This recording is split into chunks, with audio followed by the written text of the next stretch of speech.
there was a tweet today from one WSO Logan. Putting this out in the universe from now. At Capcom Cup, can we have Sajam and F-Word in front of a giant touchscreen for a recap segment at the end of each major junction? First round, end of day one, after top 16, before top 8, before top 4, after grand finals. There's been a lot of discussion about doing analysis at events and like the whiteboard stuff. I talked a little bit about this in the commentary video, talking about improving production and stuff like that. The thing is that I said that if you were to do something like this, you need someone dedicated for it. There's a few things to consider in a segment like this. One, you have to make sure it doesn't take away from the speed of the event. If it's cutting off the pacing of the event and we can't go to the second round because we're waiting for the whiteboard segment, players aren't going to like that.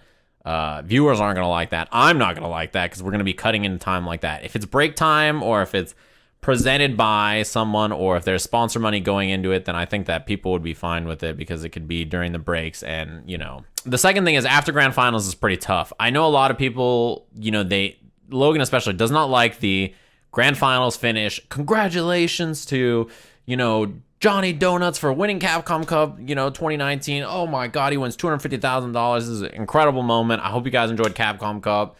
Let's go down to Ono on the stage. Hi, everyone. He does his thing. Boom, we're out of here. And I know a lot of people don't like it when you do fucking event finishes, post-event happens, just leave. They want like a post-panel or a discussion or something like that. But I think the problem is you can't really do that because nobody wants to stick around after that to watch the analysis. It has to be like pre-analysis or nobody's going to want to watch it. See, someone says, I ain't watching no post-match shit. I'm out of there. That shit's, it's already going to be late, right? I think before grand finals is okay if it doesn't cut into time. Again, the problem is you don't want to cut into the tournament time to do analysis. The other thing to consider is that when doing analysis, if we're going to be in front of this whiteboard segment, one, F-Word and I need to be not on commentary so that we can focus on whatever we're doing, right? So you're cutting us out of commentary. Two, there has to be a replay operator that we go to and say, hey, these are the clips that I would like. This is how the pacing needs to be. This is what I want to do for each moment. These are the audio cues. We got to practice that. Or you have to give us direct control, which means actually buying like a telestrator, which is expensive. Yeah, and you have to have someone who's sitting there and talking to the replay op. When we did Capcom Cup and we had desk segments before, we would be like, okay, well, for this desk segment, I want to talk about, you know, Tokido. So on Tokido, these are the clips that I want, this, this, and this. When I say this out loud, you know, my pick is going to be Tokido, actually. I've been really impressed with this play. That's when you cue it up. And I know what the package looks like, and we're gonna stop at this moment and go at this moment, et cetera, et cetera, et cetera, right? So logistically, this could happen, but there's some things you have to keep in mind for this to happen in terms of what you're looking at and how it needs to happen and stuff like that. I would love to do an analyst segment at events. In fact, I think it'd be really cool, especially maybe top of the stream, end of the stream, or yeah, before top 8 segment or top 4 segment. I think the segments I like is pre-first round highlight of matchups to come.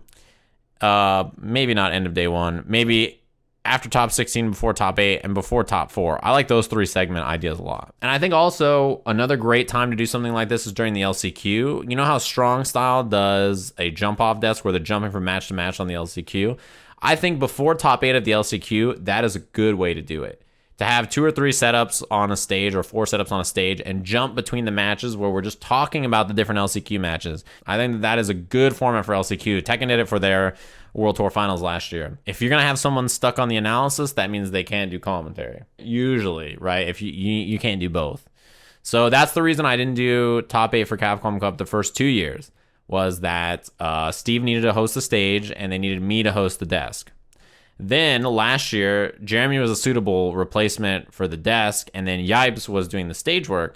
So because of those 2 things, it meant that Steve and I were freed up from our roles before, and we got to do top 8. Moste has it figured out. No big deal. Sajam can just commentate 16 hours of the day and then come home and analyze every match too. Look, everybody says, why don't we have analysis at tournaments?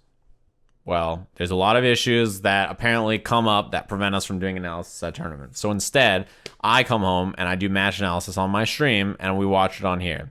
Is it a perfect solution? No. But is it an option for those people who do want analysis of all those different matches? Of course. Can other commentators who want analysis do the exact same thing? Absolutely. It's a perfectly viable solution. If you watch a tournament and you think to yourself, wow, there was this really cool thing that happened and the commentators didn't bring it up, go home, pull up the match, stream it, or put it on YouTube and be like, hey, let me talk about this cool interaction that happened in this moment. That's a perfectly viable solution to the situation. I have hundreds and hundreds of hours of match analysis done on my stream from this year and last year alone. Between the last 2 years, I have like 500 hours of match analysis, not counting 2016 and 2017 when I was doing match analysis. Those years are just completely gone. I should be saying it is a perfect solution because I came up with it. It's not a perfect solution. Having on-air analysis would be great because it's on-site and it's part of the broadcast and more people see it. However, a non-perfect solution, but an answer to it, is to do it on your own time. And that's what I do. I just do it on my own time because it's great stream practice, and also because I want there to be analysis, and so I just do it. I have a lot of players tell me they watch my match analysis just because it's a good way to recap the matches, and if there's something I'm pointing out, then they enjoy it. A lot of players say that they like watching match analysis in the background. It's like good background noise while they train, and it's good to just watch it and be like, what's happening? Yeah, dude's been in here before. It's good to watch it and be like, oh, let me think about this, and maybe I bring up something that they hadn't thought of, or maybe when they're watching it, it gives them another idea.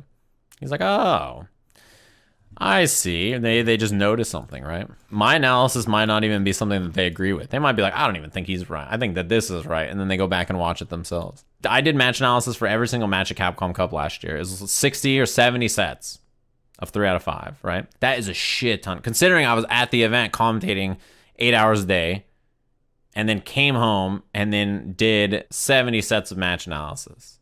That's a shit ton. But there's no analysis at the event, so we figure it out, right? We come up with a solution for it. Yeah, Brian F. watches his own matches on stream. I think that's awesome. I think most people can agree that watching ranked streams all day is a little boring. You got to mix it up. Capcom Cup match analysis. How long is this? The playlist is 14 hours. So if you think about it, the amount of time I put into Capcom Cup was like, a week of prep on stream. Then, 8 hours a day on there, right? Like boom, boom, boom, commentating. Then another 14 hours of match analysis after the event's over.